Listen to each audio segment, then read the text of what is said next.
I was 12 years old the night I met him. I had an argument with my parents.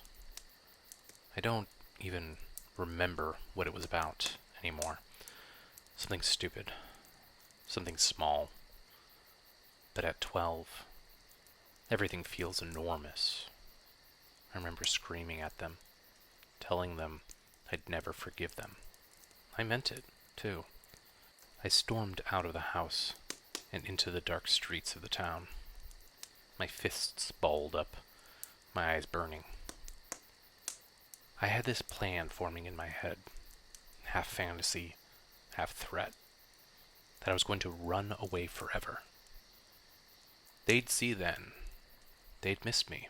They'd regret every word. I wandered city streets for who knows how long. And then I found myself at the gates of the cemetery. It was quiet inside, except for the sound of wind through the crooked tombstones. I remember crawling up next to one of the graves, hugging my knees, imagining myself vanishing from my parents' world. Imagining the lessons they'd learn when I never came back home. That was when I heard it. A voice. It called my name. I thought at first it was my father coming to drag me back. But the voice was wrong. It was strange and uneven, as though the speaker's throat was made out of all the wrong parts. And then he stepped out from between two mausoleums. He was tall, dressed in heavy black and purple robes. His head was bald, save for fringes of gray hair on either side. I remember him smiling pleasantly at me. I don't know if it was just the shadows or my own childish memory, but I could have sworn his teeth were sharp, every last one of them. He applauded me for my bravery. Most boys my age wouldn't dare come to such a gloomy place at this hour. I wasn't sure what to say, so I just eyed him. He said he could tell that there was something missing in my life, and that he could give me what I needed. Power, respect, freedom from the small life I thought I hated. All I had to do was follow him. The man raised one hand, and a glowing orb of light rose from his palm and hung there. I was frozen, mesmerized by the sight of the thing. The more I looked at it, the more I saw what could be of my life, what I could gain from following the man. And you have to understand, I was a child. I was angry at my parents, angry at everything. So for a moment, I thought about it. I thought, yes, this is how I'll teach them a lesson.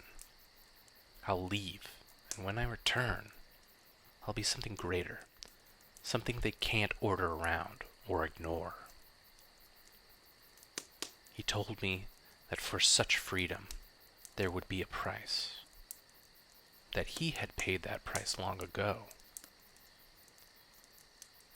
I thought to myself, if this man could pay the price and still be standing, then I could do the same.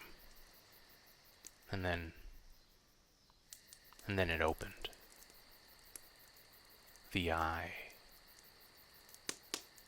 That yellow thing in the middle of the man's forehead. It opened. Wider. Wider than I thought possible. It looked straight at me. I can't explain what it felt like. It was as if it was peeling me apart. Like it could see everything. My anger, my shame, my secrets. even things I didn't know yet about myself. I felt it touching something deeper than I knew I had. That was when I broke. I ran. I didn't even think about it. I just turned and bolted, crashing through the graves and the weeds and the crumbling old statues, too terrified to look back. And behind me, I heard him laughing. I made it home and climbed into bed. I never told my parents what I saw. I never told anyone. That is, not until years later, when I had grown old enough to move out and start my own life. I finally told someone the story, still half convinced it had only been a nightmare. I was drinking off the aches of a day's labor, and I was talking to a traveler who had just come from my hometown. His face went cold and still had my words.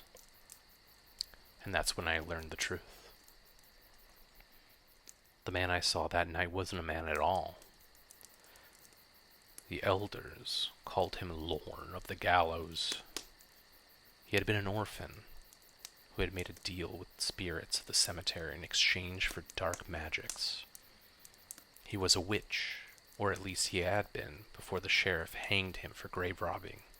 Most think that just before the rope snap taut, he made another deal with those spirits, that he offered them his soul in exchange for eternal life. I came within one choice, one step of following in his footsteps. And the truth is, even now, all these decades later, sometimes I still feel that eye on me, open, watching, waiting for me to say yes.